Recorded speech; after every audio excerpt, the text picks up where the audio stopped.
Good afternoon. For some of us up here, it's a little good morning. We had a very big celebration last night honoring over 10 years of our Composer in Residence program. We celebrated hard, we celebrated wild, we had fun, it was meaningful, it was very touching for all of us. Most of us actually even went out afterwards to the wee hours of the morning and continued those conversations and discussions. It was a special time for us, and we appreciate you all being here and continuing the conversation. And I think this is a really great opportunity for me to kind of help introduce more of the personalities of these amazing people and their work, and to delve in a little bit more personally. Just briefly, for those that don't know, the Composer in Residence program, which is funded by the Andrew Mellon Foundation, is a personalized development initiative. So we don't have, a specific outline in which the program exists. Ideally, when we're doing our work well, we're supporting each of these people as needed, and highlighting areas of growth, highlighting areas of strengths, highlighting areas of exploration, improvisation, et cetera. The list goes on. And I think we're incredibly proud of not only them, but the work that has come out of this program that you have seen on our stages, not only here in Philadelphia, but all around the world. We are incredibly proud of that. So I thought I would start with, I'll introduce them first, I guess. Lembit Beecher. Lembit was the first composer in residence in the program about 70 years ago. He looks amazing. Next to Lembit is David Hertzberg. Next to David is another David T. Little. And then is Renee Orth. And then next to me is Courtney Bryan. We're missing three of our friends, Missy Mazzoli, Tyshawn Sori, and Andrew Norman. Andrew had to take a very early flight today back to California, so they said to pass along their hellos. I think it might be really interesting to start. Lembit, do you mind if I start with you, since you were the first composer in residence? And I think what's kind of interesting, in talking with Lembit is Lembit, by nature, being the first composer in residence, has seen the program not only start from scratch, but then see what it's become now, which is it's massive. And I wondered if, just from your perspective, would you mind talking a little bit about, as you started, what your experience was, but also now looking back on it and seeing how the program has grown, any of your reflections that you have about it? It was a strange experience starting, I think, both because the company was really thinking about reinventing themselves and thinking about all these questions about what opera means. It's funny that I feel like at the beginning of when I started the Composer in Residence program, I went to a lot of these opera conferences, and for the first 3 or 4 years, the question always was what is opera? That was being asked at all the conferences, and then by maybe the 5th or 6th year, everyone was sort of bored with that, or felt like, well, why do we need to talk about this anymore? It is whatever it is. But I feel like the whole field as a whole, over the last sort of 15, 20 years, has really been reinventing itself a lot. And it sort of feels like the Composer in Residence program was kind of part of that. And it feels like the point where we are at now is very different than, as a field, than it was 10 years ago, and certainly 20 years ago, just in terms of the number of commissions that are being, new works that have been commissioned, in terms of the way people are thinking about subject matter in opera. And for me personally, it was just a learning experience. I grew up, my dad's favorite thing was chopping wood, and on Saturday afternoons listening to the Met broadcast. So I had that sense of opera, but I also didn't really understand I didn't think I wanted to write for opera. I didn't understand how the human voice would work for the music that I wanted to write, particularly in opera, where there is such a distance between the musicians, the instrumental musicians and the singers. The way you write for it, it's just different than writing chamber music. It's different than writing orchestral music. Meaning is strange, and the word opera has such weird and loaded meaning to it. I think probably for all of us, figuring out how we relate to that is part of the process. So I think during my residency, I think for the first sort of half year, basically all I did was like listen to opera, and went to a lot of shows, and then started writing and started. I think the other big thing that I would remember thinking about the first year was how do you write dialogue in opera, and how do you write plot and like I feel like we learn a little bit in schools, not a lot about opera, but we learn how to write songs, and we listen to songs, and we think about aria and song, but then what happens in between? Is it, is there spoken text? Is it a Baroque or a classical style recitative? What does it mean? What does even recitative mean? Why do we even want to have that sort of story, that type of storytelling? So I think that was sort of a thing I spent a lot of time thinking about. I want to actually tackle what you just brought up, which I'm a big fan of, is trying to talk about what is opera. And I think it's a good point because I think it gets brought up a lot, and I don't think we talk about it enough. So if you're willing to go there with me, friends, I think we should. I think for me at least, I'll start by saying, like, for me, I'm always interested in hearing what someone else's definition of opera is, not from their creativity, from their writing. I think oftentimes in the industry that we want to define it in such a finite way that is limiting. It has been limiting for a very, very long time and exclusive. And I'm curious about, I think it's true, I remember like 10, 15 plus years ago, it was as kind of like new works were really taking shape, and I think companies were starting to dig in and want to present them further and commission more, that they were wrestling with this conversation of like, well, what is it? We have so many people wanting to create so many different varied points of describing what that means to them. How do we as organizations work through that? What does that mean for us? So I would love to maybe just open up that conversation here to talk about what have those conversations been like to you? I know you've been around people and had many conversations with people talking to you about or asking you what opera is or trying to define it or trying to understand it. And you all create so much different work, and it's unique to each of you. So I'm not asking to define it, I'm just kind of asking to explore that conversation point of why is that interesting for people to want to define what opera is? Is that important? Should we be defining that further? Have you found it limiting? What has been freeing for you in those conversations? Or what have you experienced in dialoguing with, whether that's audience members or people inside companies and et cetera, about trying to understand what opera is today with so many living creative artists? Word. I love that. I do not know what opera is, but I'll just start by saying that. I don't have an answer, but I do. I think it's really interesting what you were saying, Lembit, about the sense that, like, or just when you.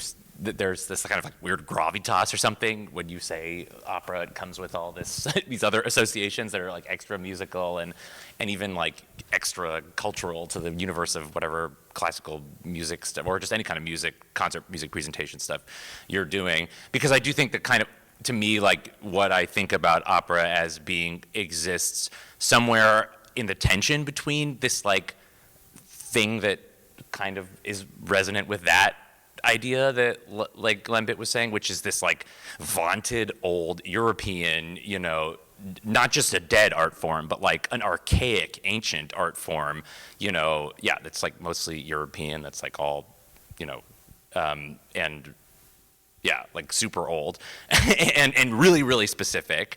And then also just this like kind of, and then this other sense of what opera is, which is like,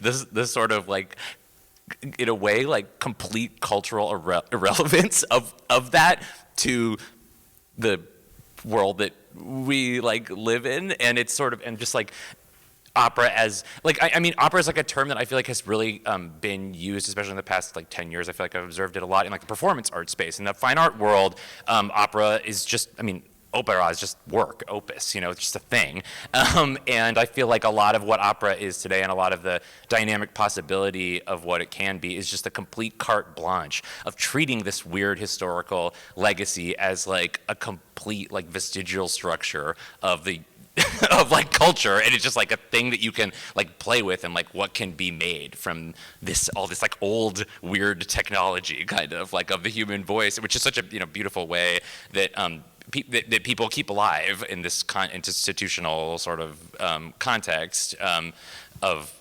what can be done with that? What can be done with that today? Like what can this be? And I don't think it has to be like one or the other, but that's sort of when I hear opera, I think of those two things, like artists working in as diverse, creatively and expressively diverse spaces as like something that feels like this very rarefied, like old, like thing, and people just and making these totally like wild, like imaginative and very untethered modern expressions of themselves or something like that. So that's just maybe a starting point. Can I jump in? I think, David, I like a lot of what you said, and I think what was going on 10 years ago was partially a questioning of, I think before that, when you said you were writing an opera, that meant something very specific to people. You understood what that meant, and that was something in an opera house, unamplified, with orchestra, in a kind of Verismo tradition.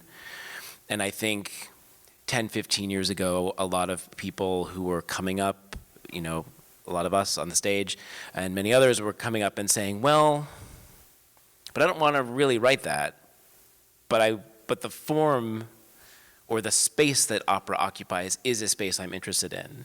So what are the things that we keep? What are the things that we change, that need to change, that can change? And I think for me, the question of scale was redefined to be not necessarily one of the physical production, but of the sort of emotional space, or the kind of scale of the story that was being told, whether or not that was being told with 100 people or 10. And those kind of became equivalent, I think, in that moment.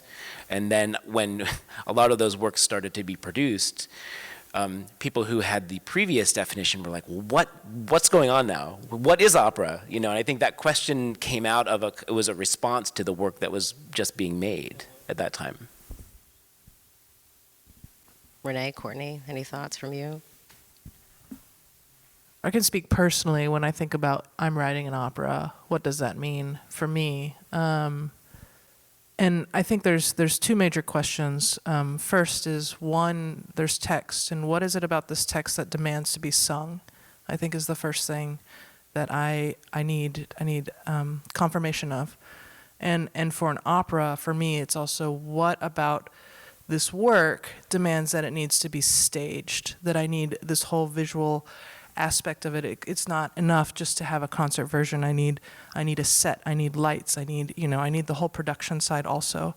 And I think those are two big questions that I need answered before I begin a big work that is called an opera. But also on the other hand, I was just on a total different side note, I have a big interest in pop music, electronic music production, et cetera, and I've seen headlines, the idea of genre is dead now. There's so much collaboration between genres, there's so much fluidity. Is this, you see country music mixed with hip hop, and it works and it's fine, but what do we call it? Do we need to call it something? I don't know. And I think that's kind of relevant in opera today too. Like, genre is sort of dead now, We don't need to classify everything and put it into boxes. Till we're trying to sell it. I think that's part of the issue. Yeah, Sure. what have been the experiences at organizations, institutions, and companies, and many of you work in academia too. most of you. And so, because I think that way too. I think creatively and artistically, we just want to create what I want to see. Whatever you want to create, we want to see that happen.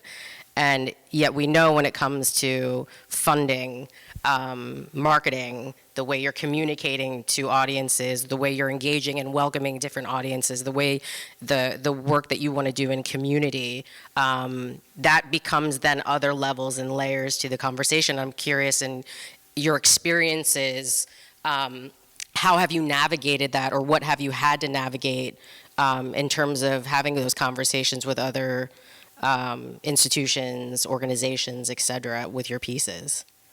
And have you felt, I guess one step further, have you felt that you've had to make changes at a certain point from the distance in which you wanted to go to create something versus having to kind of maybe balance that a bit further with the needs of an organization or institution? Well, I keep thinking, and this is not my own personal experience, I keep thinking about Scott Joplin composing Tremonisha, and they said that Scott Joplin was very clear about he didn't want it to be named a ragtime opera, but we still, most people still describe it that way, because it did have a lot of features of ragtime music, but it also had like gospel, and it had like references to Wagner, and it had all these things in it, and it was Scott Joplin's voice overall. But I thought about that, how he was very clear about how he wanted it described, but it still becomes described that way. And I never know how much control we as artists have over those things. I'm trying to work on my own language about things, especially as I approach different worlds. So as I'm doing an opera, like no matter what. So yeah, so a lot of us are like maybe post-genre in our creative process, but then genre gets imposed upon us, or categories. And so yeah, so it's always, that's like its own art form, is how to like, is how to like find the language and how to really like explain to people how you describe your work. And so you do have to use the words, but you have to decide your own words and then maybe repeat it. You know, maybe Scott Joplin repeated it. It's still, you know, but I'll just say, no, I don't think he called it a ragtime opera. He called it opera. I think in this conversation, there's two very different types of things that are pushing against defining opera, and I think in our experiences with opera, and one is just these aesthetic questions that we have about what do we want to make and what do we want to do, and do we want to do something that's cross-genre, and it's very open, and I think we all can be very creative in those worlds. But I think certainly going into it, and I think looking back, I underestimated the power of sort of existing administrative and sort of social structures, and I think I'm constantly finding how, just understanding how deep those are and how much those shape the work that we do. It's partly a funding issue. It's like there are organizations, you know, we all work with opera companies, even if we're creating something that didn't used to be something, what people thought was opera, and that's partly because there are established funding methods, you know, individuals and grants that go through companies like that. And it's hard. I mean, there are companies like Beth Morrison, projects that have sort of developed their own space in the ecosystem, but they're still sort of opera companies by name. But even on a more sort of logistical side, there's a way of a rehearsal process. There's skills that people have. And so if you want to do, that sort of fit into the ecosystem. So if you want to, you know, I was initially, I don't love the idea of having rehearsals just with piano, or having a month of rehearsals with piano and then bringing in the orchestra for the last week. And that's the way opera companies work. And it's something that comes out of a certain tradition and fits a certain type of Western classical art music and doesn't fit necessarily a lot of what we're doing. But it's also really hard to push against that because you have these amazing accomplished pianists who can play anything and you have singers who need to have input and you don't have the budgets to have an orchestra there. So there are moments that we can push against that, or I think, you know, in some of the rehearsals or workshops for My Opera Sky and Swings, we were able to bring in a harpist and a percussionist to work with a pianist. And but you have to be very careful as a composer, or you have to choose your battles, I guess. And you also, there isn't a school of amazingly trained electric guitarists or harpists who are accompanists. and who have all those skills, and there are for pianists. So you have to balance these things. But and there's a million things like this where this set of skills, a set of sort of administrative structures that push you in certain directions. And I think part of our role as composers is to try to know when it's really important for us to push back, and to know when, okay, I can work with this, and I can make it part of my artistic practice. Can I like flip that too? Because I think also part of what's interesting, and what was interesting about the Composer in Residence program, is to learn what those are and to see if and how your work, without compromising your sort of artistic vision, can, for lack of a better word, conform to that and or thrive within that structure. Because I do think that that is part of when any institution or any industry, I mean, if you're working in film, right, there are still sort of certain guidelines and traditions and ways that things are done, and there's a reason, because they're efficient and cost effective and whatever. And so can you still write your work in that and fit within that mold? And I think for me, it's come down to like some pieces yes and some pieces no. You know, you need to reinvent something. But yeah, not necessarily everything. Maybe just one, you can, change one thing and the rest is fine, And I think it's not just a logistical thing, it is also an artistic thing. It's like there are traditions in opera, some of which are awful and horrible, and some of which are helpful. And some of the traditions, especially for grand opera, and I've never written a grand opera. I mean, David has. I think maybe you're the only one who's written like a real on the stage has written like David, a really you're working on one, no? large. What's that? David's working on one, right? Okay, yeah. So I haven't written something to the scale of like a full orchestra.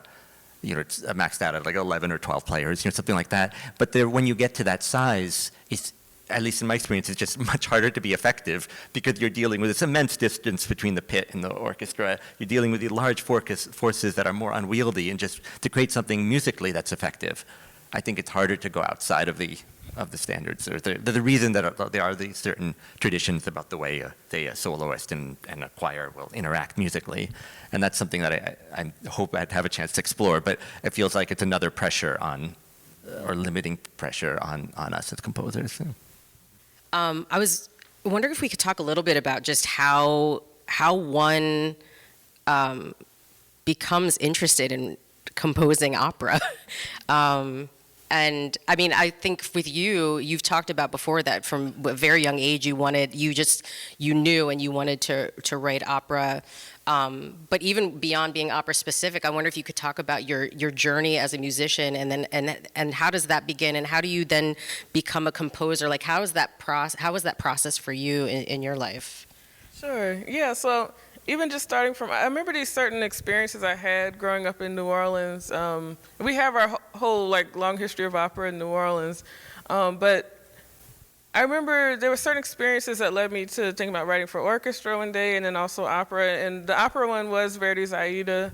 And so I remember we had tickets through my school, and I think my parents took me. So I remember seeing Aida live, and then I became obsessed with Aida, so I had the recording. And it was just all I would listen to over and over again and memorize, and I played on the themes on the piano and stuff. So I loved Aida, and I learned more of some of the romantic operas during that time. And then when I went to Oberlin, I remember just being in the library, and I remember hearing Anthony Davis's Malcolm X opera, and I was like, oh, opera can have historic, I just kind of, just think about opera more contemporary and learning what was out there. So different moments have really triggered, it's something I've always wanted to do, but I didn't have I wasn't actively planning when I was doing it. It's just that I've been interested in writing for voice, and I've been writing for orchestra a lot. And so and I've done a lot of collaborations. So I've always been doing performance art or any sort of collaborations with,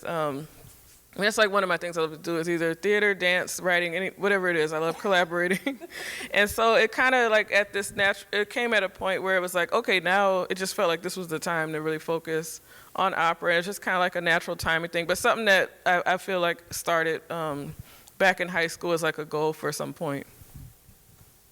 And Renee, for you kind of have a bit of a different journey, I think that's what's important, because I think highlighting everyone's journey. I mean, it's so unique. Every time I talk to composers, I love talking about this stuff and kind of finding it about. But you always talk about it as it's kind of you felt you kind of came to it a little later in your journey. You could talk about a little bit how you got there. Sure. I went to a small liberal arts school for undergrad, and one of the requirements as a music major was to go to operas, and I hated it every single time. It was just, the stories were stupid to me. It was long. I had to sit there in these tiny seats and suffer through it. And so, complained about it a lot. And then I really didn't start composing seriously until I was 25, when I decided to go to grad school for composition. I kind of was trying to figure out what to do with my life, and an old professor said, look, if you're interested in composing, I'd kind of dabbled in undergrad, you should check out University of Louisville. And so I did. I applied, and I landed a fellowship there from, it's called the Moritz von Baumhard Fellowship, and it was for writing for the dramatic voice. And I thought, well, they're going to pay me to go to grad school for composition, so I should probably learn how to do this. And so I threw myself into it, and I took voice lessons. I went to all the opera rehearsals. University of Louisville also has this amazing library called, it's the Grawemeyer Library, because they have this huge composition contest, and they save all of the entries, and you can go and check out all the scores and everything. So I love that. I miss that so much. But I remember coming across this an opera that I finally was like, what? And it was Tan Dun's Marco Polo. And I'm half Chinese, and so I have a big interest in Chinese language, Chinese culture, that is not well represented in the European repertoire and tradition, especially in the operatic tradition. And I remember seeing Marco Polo setting Chinese and choruses singing it and using all of these amazing instrumentations and being like, I didn't know opera could be this. And so for my thesis then I said, well, if I have to write opera, I'm going to write one that I like. And it's probably not very good, and it's never been done. But I finished my thesis, and so that's really how I got into it. And now I love it. I mean, the other side is, as Courtney mentioned too, is collaboration. I've played sports all my life. I played basketball in college. Like, working with others is hugely important to me, and like I thrive on that. And composing is a very lonely world. You sit by yourself and think and do stuff, I guess, and then and then you get to work with people. But opera is so much more intense because there's so many more people to work with and so many people to collaborate with, and that's how you get these amazing ideas. They don't just come from one person. It's like teamwork, right? And you argue about stuff, you inspire each other, that's the beautiful thing about this art form, and that's what I really also love. Would you mind also talking a bit about, Renee works a lot, you work a lot in sound design. I think, David, you could talk about this too. Electronics. Renee has an upcoming opera that we're premiering in the fall called 10 Days in a Madhouse that features a lot of this. Could you talk a bit about your interest there too, and how you've also made a point of integrating that into opera? Sure. So before I began really seriously composing or starting my graduate studies in composition, I got into audio engineering and went to school, Media Tech Institute. And one of the biggest courses, the course that inspired me and impacted me the most was sound design, which, I mean, honestly is really just orchestration, because you're just taking sounds and making something new, a new sound, right? And one of my instructor he was a sound designer for the show Ren and Stimpy on Nickelodeon.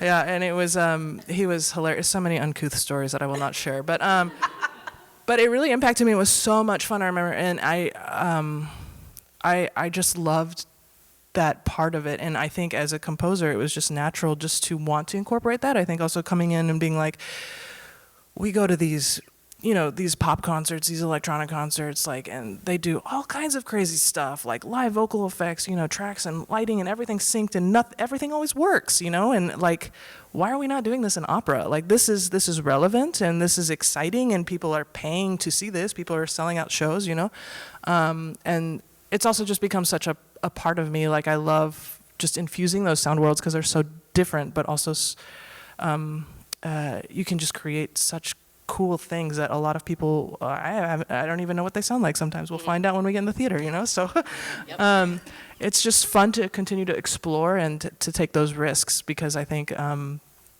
that's what we need. But I think also, like, my biggest fear is the worst thing is the show's happening and something doesn't work that needs to work. And so that's what I spent a lot of my time in my residency, I think, trying to build a foundation to avoid that.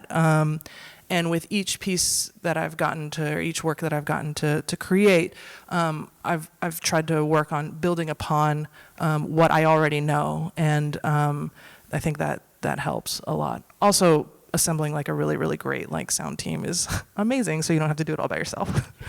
Key. David T. Little, could you talk about that too? I mean, not only your journey, I think, into opera, but you've also never shied away from various forms of sound, amplification, design. Could you talk a bit about just the broadness of that?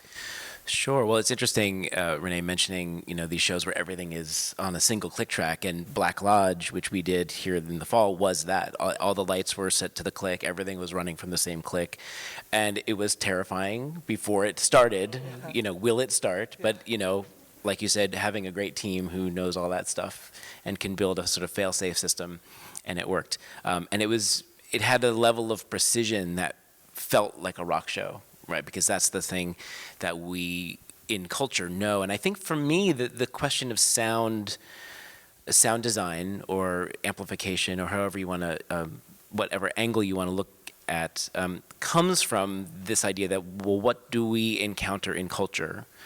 Mostly what we encounter is mediated sound in some way, and we're listening to recordings, when we're listening to most performances outside of classical music. And certainly that is an argument that one often hears in support of classical music, that it is acoustic, it is a sort of natural sound, and that's great. I have no objection to that. But for me, creatively, I just started to really think, well, what are the sounds that we know as a culture now? And I think for me as a drummer, when I started trying to incorporate drum set into classical ensembles, I kept feeling like the drums just don't sound right. And I realized, because the sound of drums that I knew were recorded and were being played really loudly in most cases, and then mixed in so they balanced with everything else. And I think for me, wanting to capture that energy was sort of where amplification first came in. And it is connected in a way to my entry into writing opera with my first, what I now refer to as my first opera, Soldier Songs, which I didn't, and I think thankfully did not write it thinking of it as an opera, because I think the weight of the tradition, that you were talking about earlier, I think I would have been crushed by it at that point. I just wrote a song cycle that would be staged, because like you were saying, like the staging has always been really exciting, and the thing that, and growing up doing theater and writing music for theatrical productions and all that was always, when we put the lights in, it was a really exciting day, and now there are costumes, right? Like I love the whole thing. And so I knew I wanted to do something staged. I was writing it for the Pittsburgh New Music Ensemble, which was this unusual group, is this unusual group that stages all of their concerts, so that every concert they do has a full lighting design and staging. And I got lucky and got a commission from them. And usually, if you win this prize, the Harvey Gall Prize, and you write a 20-minute concert piece. And I asked the director, Kevin No, I said, well, what if I wrote the whole show for you? Would that be okay? And to his credit, he said, well, sure. And he gave me some parameters. Had to be at least so long. It couldn't be a 40-minute piece. Had to be an hour long. And suddenly I was off to write this piece that many years later, Beth Morrison would say, well, you wrote an opera. Soldier Songs is totally an opera. And I said, what? I wrote an opera? It's the best way to write an opera is to not realize you've done it. Absolutely. Yeah, because it's much less stressful. So that's sort of, so they all were kind of happening at the same time. And then for pieces like Dog Days, which is also amplified, for me, that came from the story. And Soldier Songs too, the story, I think both demanded a kind of, a certain sound world that amplification could bring. In the case of Dog Days, I wanted the sound of electricity to be very present, and to have that kind of feeling to it. So it didn't make sense in that case for it to be acoustic. But then JFK is acoustic, so that story made sense for that kind of setting. So I think asking yourself what the story, and you said something about this earlier, like what in the story requires it to be sung, what in the story, what does the story suggest about what kind of world it should live in sonically? And I think those are all sort of initial questions about a project. Hey. Hey. Can you talk a little bit about how you got into opera, or like what your journey is? Even Yeah. were you musician first, and that kind of parlayed into that, or what was your journey? Yeah. Well, as we discussed, I love opera. I have loved it since I was a little kid. I love the music and the whole. I love the dreaminess and the otherness kind of opera. And Were you how- in a house? Like, was it played in your house? Were you in an environment that fostered that? Or is that something that you, I don't know, found on your own from at a young age? Yeah, I think. Well, I don't know. I was attracted to that music. I think, but probably my grandma played some CD, and then I was like, I love that, and then I would let go, whatever, and I just wanted to. I just love the experience of it. I've wanted to write opera my whole life, and but I didn't until this residency. I think many young composers don't have the ability to work in opera. I mean, there's just the resources involved in producing, or even like beginning to think about it, are so extraordinary. You never have that much rehearsal time for any piece, even if it's just a violin sonata, let alone like work that could be an hour or more. So that's definitely a reason why this residency program is such a gift. Just to even be given the chance. But my personal journey with opera was, I was just really drawn to it from a young age. I loved this thing. I love the experience of it. I love this alien quality of showing up and hearing this sort of, going to an opera house as a kid and entering into this very strange, rarefied space where the story is like, everyone is screaming, but it's so beautiful, and and you don't understand what they're saying because it's in German or Italian, but they're making all these beautiful sounds with their faces, and then also the music is so. It's like you don't know what's going on, but it feels like this dreamy picture book, and then at the same time this. Music though is so precise, and you feel like you know the story, but it's not a story that's talking to you in normal language, and I was just like obsessed with it, and I feel like this experience is something that I keep trying to that I keep coming back to as and that I keep wanting to deepen this sort of like memory of something that. Maybe I didn't even experience. I feel like I want to remember something that hasn't happened. Like I feel like that's what an opera. I feel like that's what it has the power to be. Of course, like whatever. I saw like I went to the Magic Flute and I loved it or something, and now I see the Magic Flute and I know what Zoroaster was saying, and and I also know how like dicey and like not okay a lot of the stuff in that opera is, and how offensive that is, But this thing at the root of it, I do think part of it is just the beauty of the music, the danger of the performance. I love the way that opera plays with time, and it's this sort of sensuous flow of time and energy is so strange and so utterly unlike all the ways we experience a story. From a screen or whatever, even in a theater. I mean, it can totally stop time, and you can just live in this moment forever. What an amazing thing! Like I don't know any form that can do that. I love that. I love that. I love this. Yeah, I love watching everyone put on this ridiculous thing that is so like convincing because of this like ineffable energy of music that's flowing between them. I thought it's just so radical and cool. And I think it is that confrontation of with like, yeah, just like experiencing like this thing that it is sort of its distance in a way from contemporary culture and from modern life. I think that is where its power lies. I think by entering this weird world and trying to, and like being a weather vane to this alien experience, maybe you could see something really essential, like reflected in it. That's why I love opera, and I think that's why I have loved opera, and that's what I want to deepen in my personal exploration of opera. Yeah. Lembit, for you, what's your kind of history been in?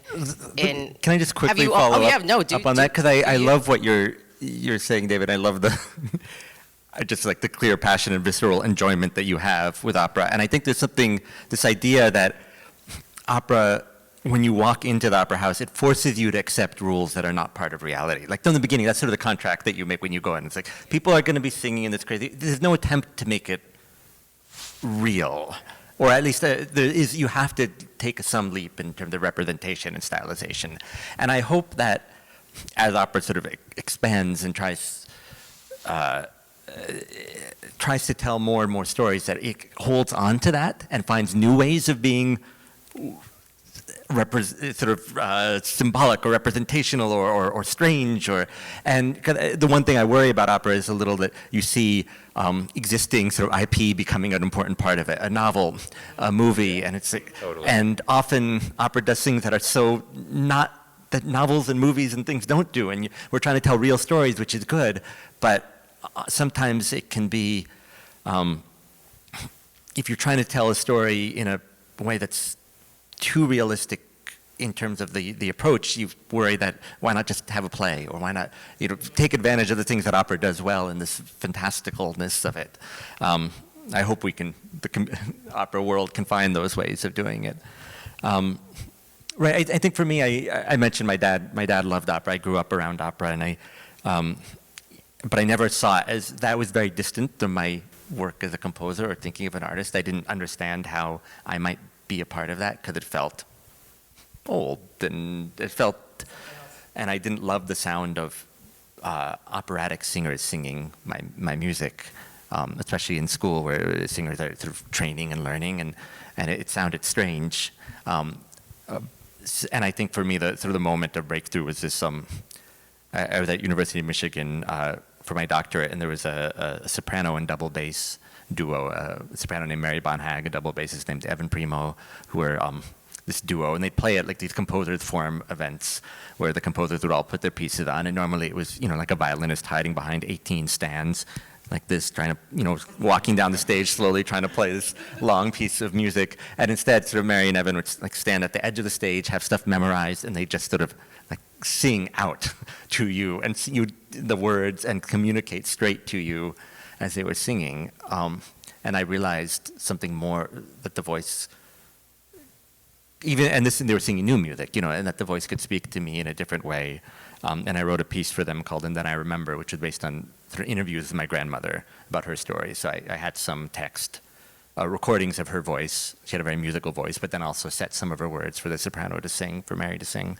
And so finding that way of coming to opera through something very personal, I think was the way that allowed me to get into it, which is, yeah.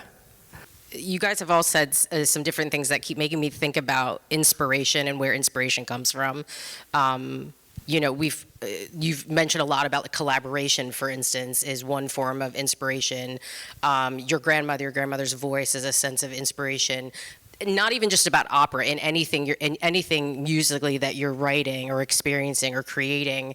Is there a form or a way in which inspiration hits you individually that is a pattern of how you create, or is it random? Is it just living in the world and experiencing things and things just kind of overcome you? I think there's also a lot of what I think we don't talk a lot about composing is it's a lot of due diligence.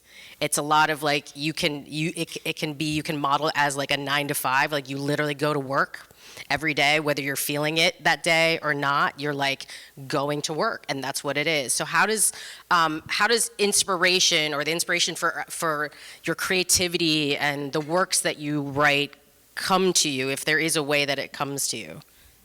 Yeah, I get inspired all the time. So then it's kind of like sometimes I always kind of talk about, I have this like dream basket. It's like an imaginary basket. So yeah, I put the dreams there, but they're there for safekeeping. Sometimes I don't know exactly how I'm going to use it.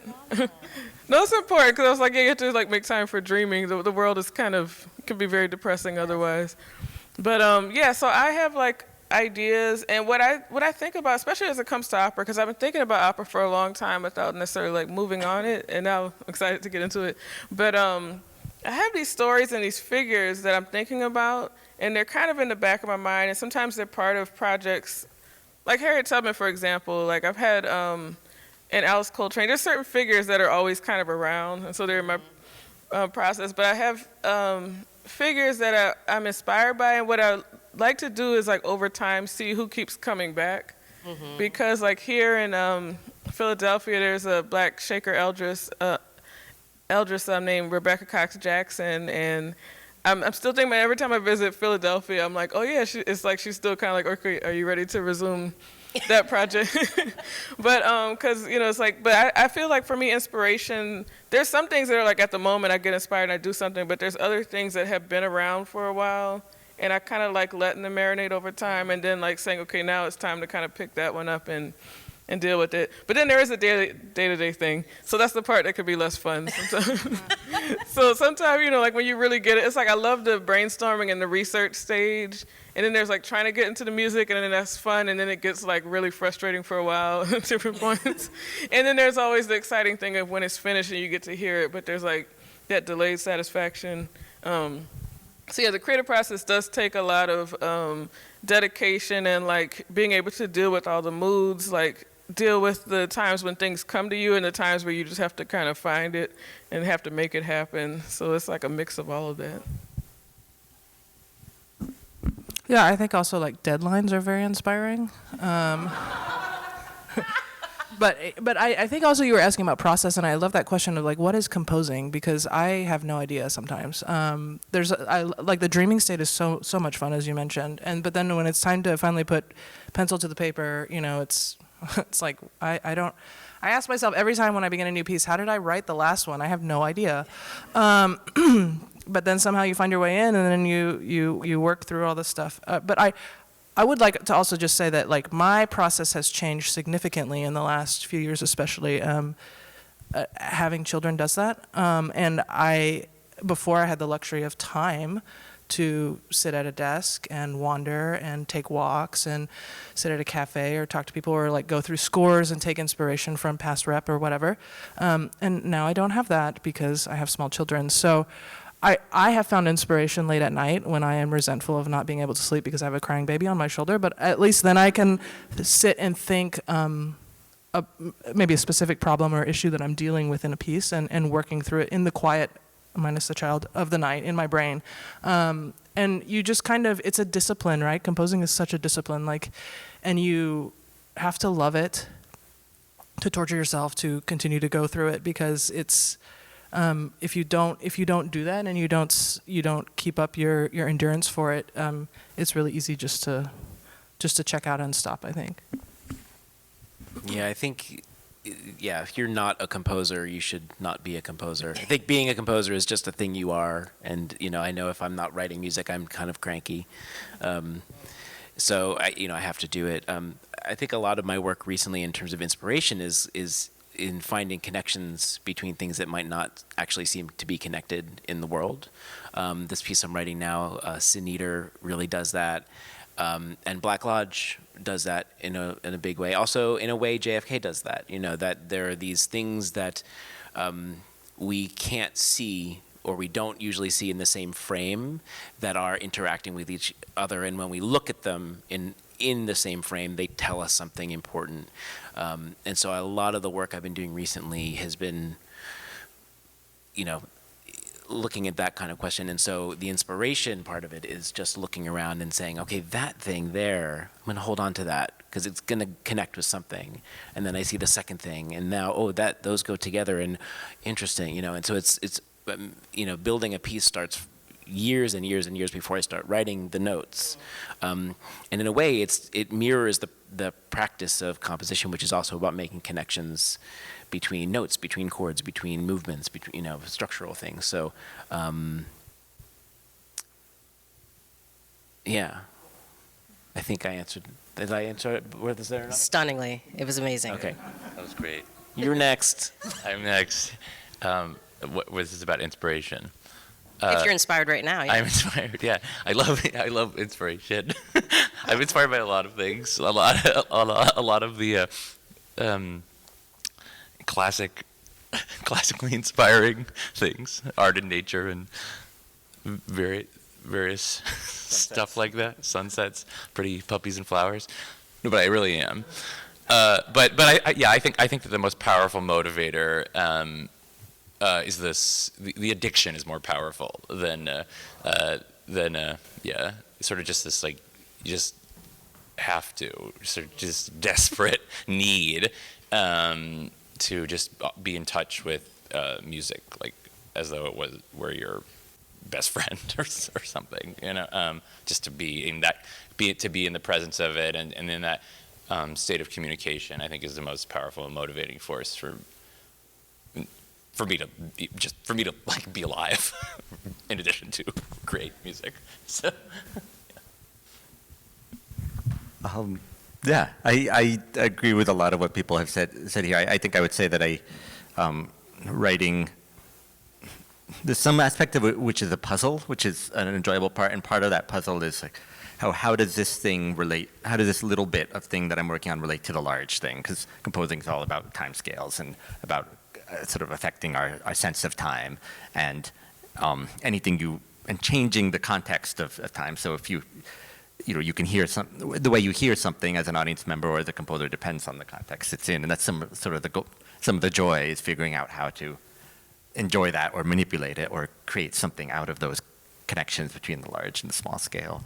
I agree very much with David Little that the sort of finding connections between things is part of the joy of writing, and often I'm not some composers are very much about taking one little bit and expanding it through a piece, and I'm more about throwing the 4 different things that I like onto a page and figuring out how to connect the dots or layer them. And I think the last thing I would say that I think for a lot of inspiration, I think, I don't want this to come across in the wrong way, but I think it's easy to have ideas, like and to be inspired, but it's hard to make that stick. That can be very shallow often, and you look around, oh, that's beautiful, oh, that's nice, oh, I met a nice person, but there's a difference between meeting someone you like and wanting to spend your life with them, or even wanting to spend 2 hours with them, and that sort of some of what composing is figuring out what are those things that you want to spend 2 hours with or a life with. And I think for that reason, at least for me, I spend a lot of time, sitting at a piano or sitting and composing or being very diligent, but the best work happens when I take a shower or a walk, or when there's noise in the background. I'll put on something on Twitch or on something like in the background, and there's like some level of like sound in the background that I have to fight against, and then I know that, or or an NBA game or something, and then there's like the ideas have to be strong enough to filter through that. Sometimes silence is great, but sometimes having that strength of idea that the idea is there even when you're doing something else, or the next day you come back to it and it's still powerful. That's sort of, I feel like when I know, oh, I really want to, this is something I want to commit to. Can I just say one last thing about inspiration? I remember as you were talking, I was remembering the lake meetings at Michigan. I also went to Michigan before Lambert was there a bit. But William Bolcom, who was teaching there at the time, was asked if he had any advice for all the incoming students, and his advice was work on your technique, because right now you're young and inspired, and someday you're going to not be inspired, and you're still going to have to meet your deadline. So I want to give a shout out to technique amongst all of the talk of inspiration. In the last few minutes that we have, I don't know if many of you have experienced their works. I think at this point in journey in all of your careers, your work has been everywhere, nationally, internationally, in so many different ways, and I think has massively changed the course of music in the industry just across the board, whether it's opera or not. The influence is palpable, and will continue to be so.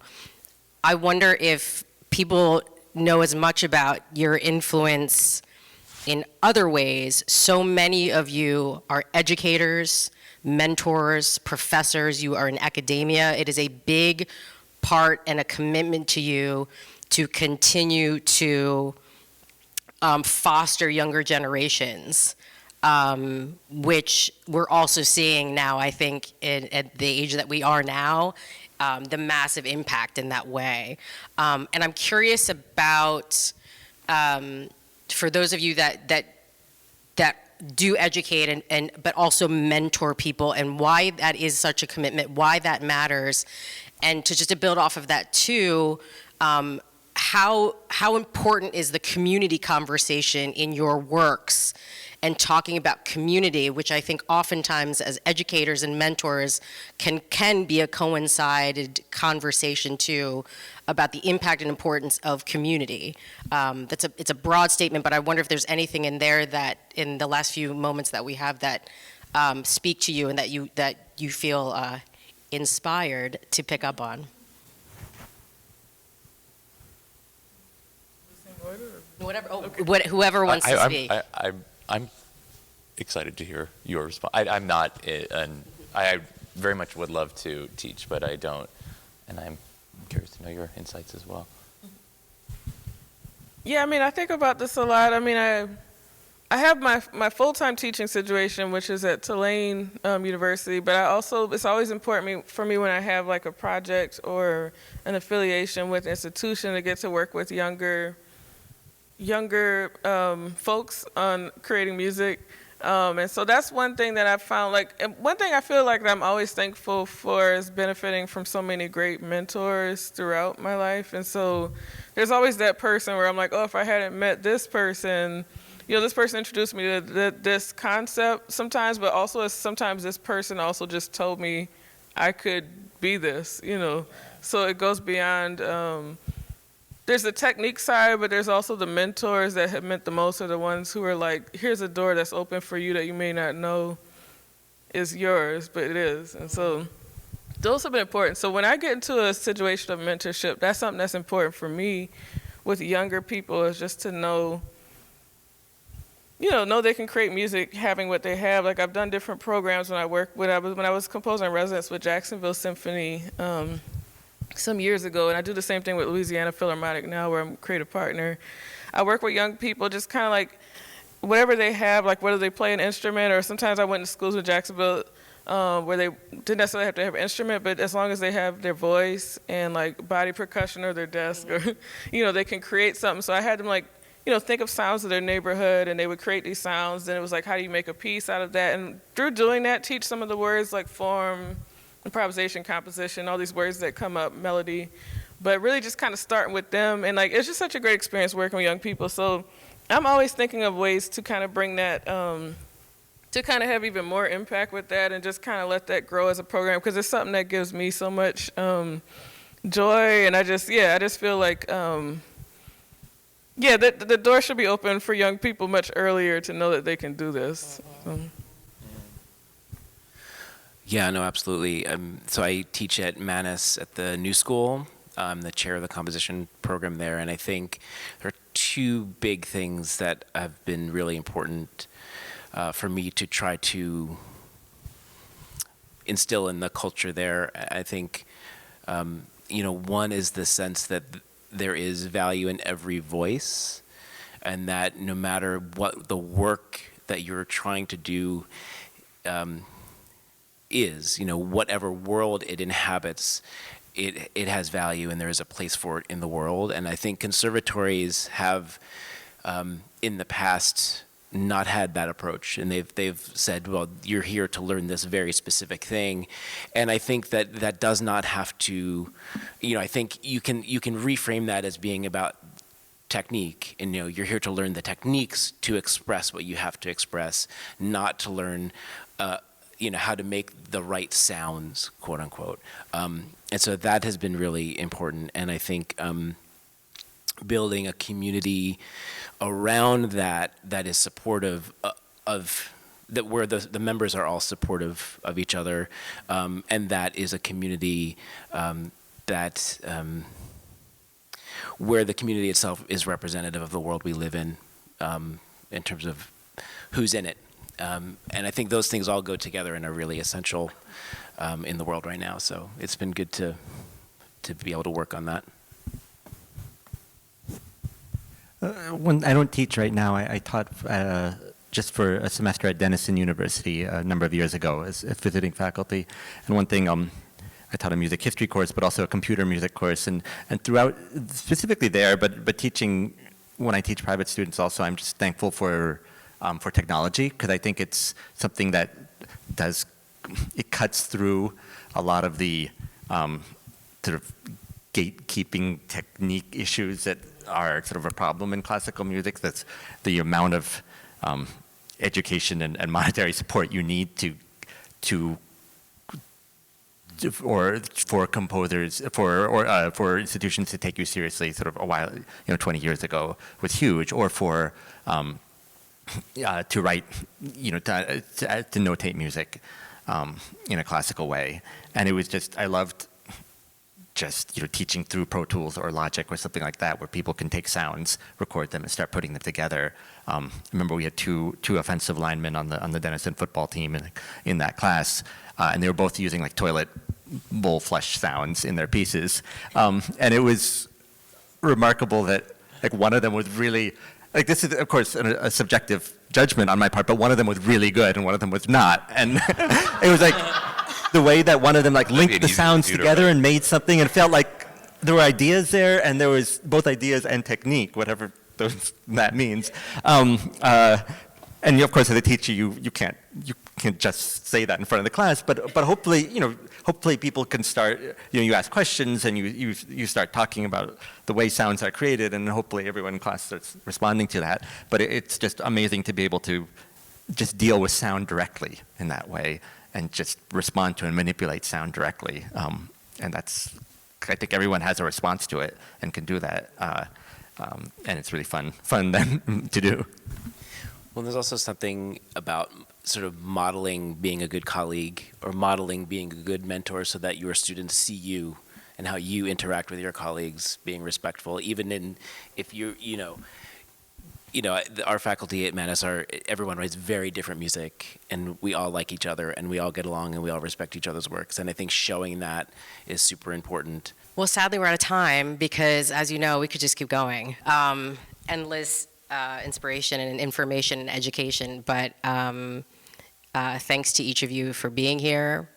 We're honored as a company and organization that you've come along the journey with us at various stages and years and continue to. We're honored to have 10 plus years of celebration of the Composer in Residence program, and we look forward to doubling that and tripling it and whatever it takes to keep it going, because the impact is massive. And I want to say thanks again to my colleague Veronica Chapman-Smith for hosting us today under the Reflection and Revision series. Thank you so much for being here.